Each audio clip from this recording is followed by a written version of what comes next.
آپ نے دیکھا ہے سنا ہے، حضرت مولانا جرجیت صاحب حفظہ اللہ میرا کلاس فرینڈ بھی ہے جامعہ سنٹر بنارس میں، اور تقریر میں ایک دھوم مچائے ہیں عوام کے بیچ میں، ان دنوں جیل میں ہے۔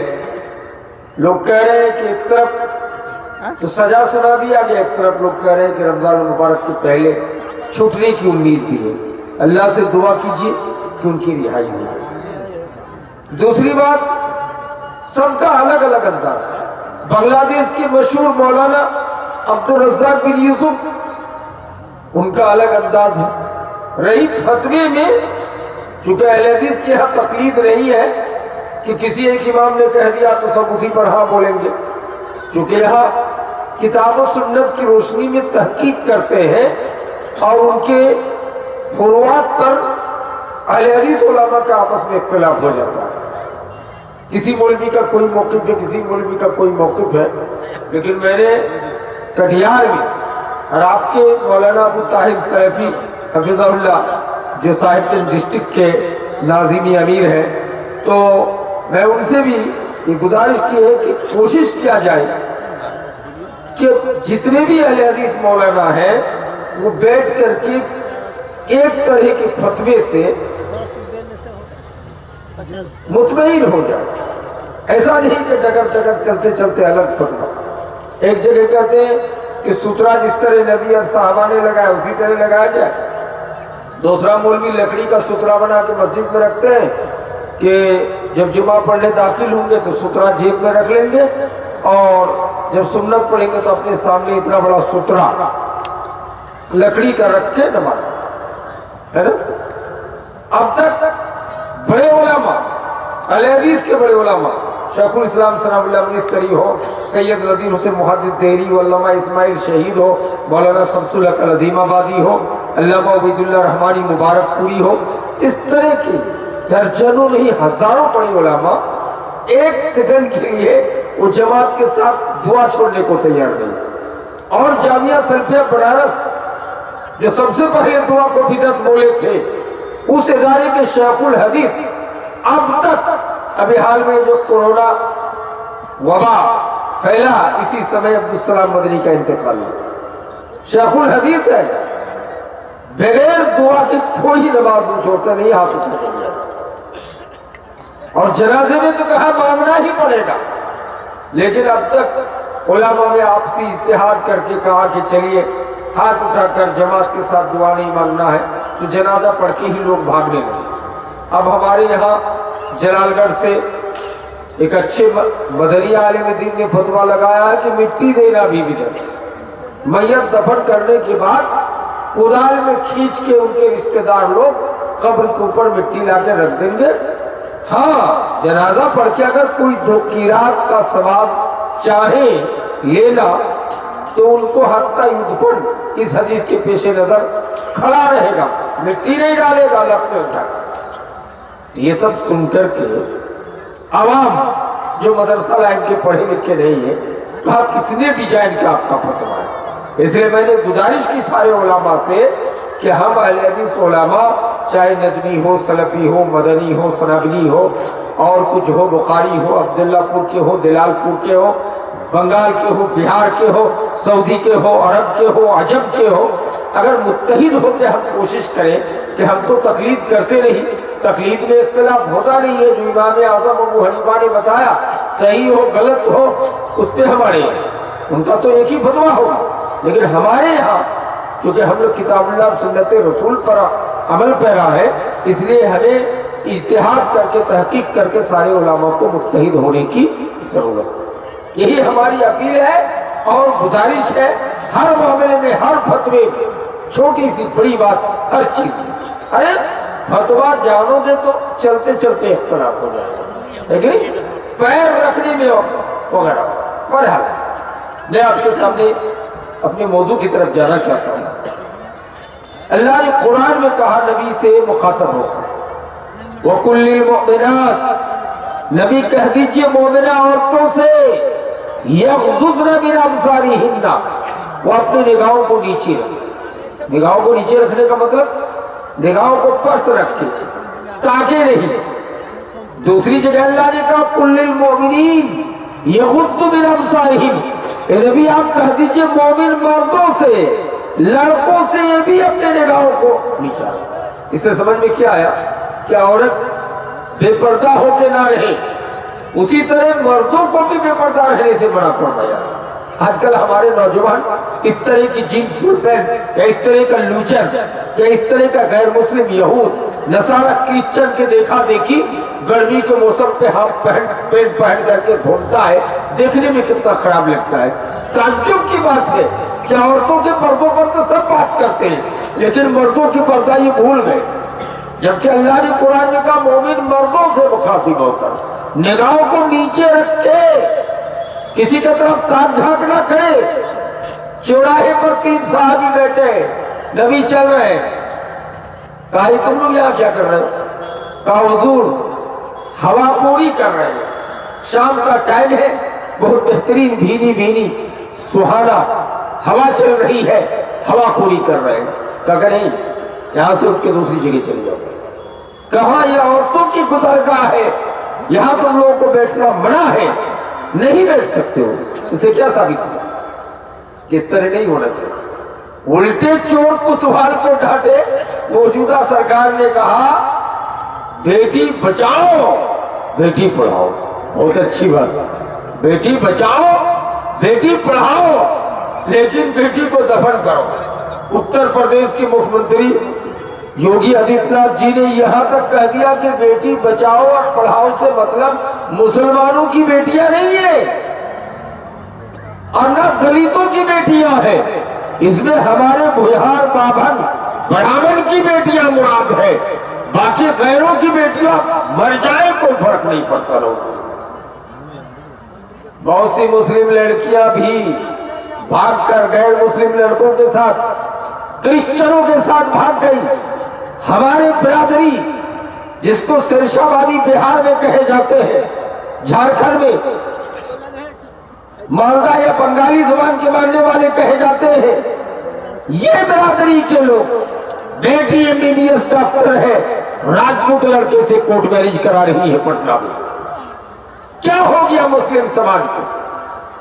میری مائیں، آپ سوچ رہے ہیں کہ اسلام نے عورتوں کے ساتھ ظلم کیا ہے؟ نہیں، اس میں ہم کچھ علماء کے بھی کوتاہی ہے. جب بھی تقریر کیا تو وہی حدیث سنایا کہ نبی جب جہنم پہ گئے تو عورتوں کو کثیر تعداد پہ جلتے ہوئے دیکھا. کچھ ماؤں نے اسلام سے بیزار ہو کر اسلام چھوڑ کے کرسچن دھرم کو اختیار کر لیا. کہا کہ یہ بات ہے کہ اسلام نے عورتوں پر اتنا ظلم کیا ہے. استغفر اللہ. بھول گئے بھارت کی پورو پردھان منتری شریمتی اندرا گاندھی جی کا ہسبینڈ کا جب انتقال ہوا، ہندو دھرم کی ساری کتابوں کے مطابق اندرا گاندھی کو بھی جلانے کا حکم ہوا تھا. سوتی پر تھا قانون کے تحت. ہندو دھرم میں ہے کہ جس لڑکی کا جس عورت کا شوہر مر جائے گا یا عورت اپوتر ہے، اس کو بھی ہسبینڈ کے ساتھ زندہ جلا دیا جائے گا. شریمتی اندرا گاندھی کا ہسبینڈ کا جب انتقال ہوا، اندرا گاندھی کو جلانے کی بات آئی. شریمتی اندرا گاندھی بھاگ کر بھارت آئی اور بھارت میں آ کے لیکچرر دی تھی کہ مذہب اسلام وہ دھرم ہے کہ اگر کسی لڑکی کا شوہر مر جائے، کسی عورت کا شوہر مر جائے تو یہ لڑکی کو ادھیکار ہے، اس عورت کو پاور ہے، کسی دوسرے مرد سے وہ شادی کر سکتی ہے. کسی بھی دھرم میں یہ قانون نہیں دیا گیا.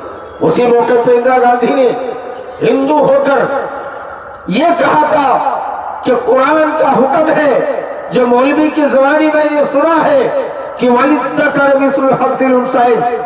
دنیا میں کسی بھی دھرم میں بیٹیوں کو، لڑکیوں کو زمین میں حصہ، پیسے میں حصہ، مکان میں حصہ دینے کا حکم نہیں ہے. اس لیے جہیز جیسے لعنت پیدا ہو گئی. غیر میں یہ الگ بات ہے کہ آج مسلم میں بھی جہیز کی لعنت آ رہی ہے یا آ چکی ہے، لیکن یہ ہم میں نہیں. یہاں تو قانون ہے کہ اگر ہم کسی کی بیٹی سے شادی کر رہے ہیں تو اگر بیٹا کو، ہمارے سسر کے بیٹا کو 1-1 بیگھہ زمین حصے میں ملتا ہے تو ہماری بیوی کو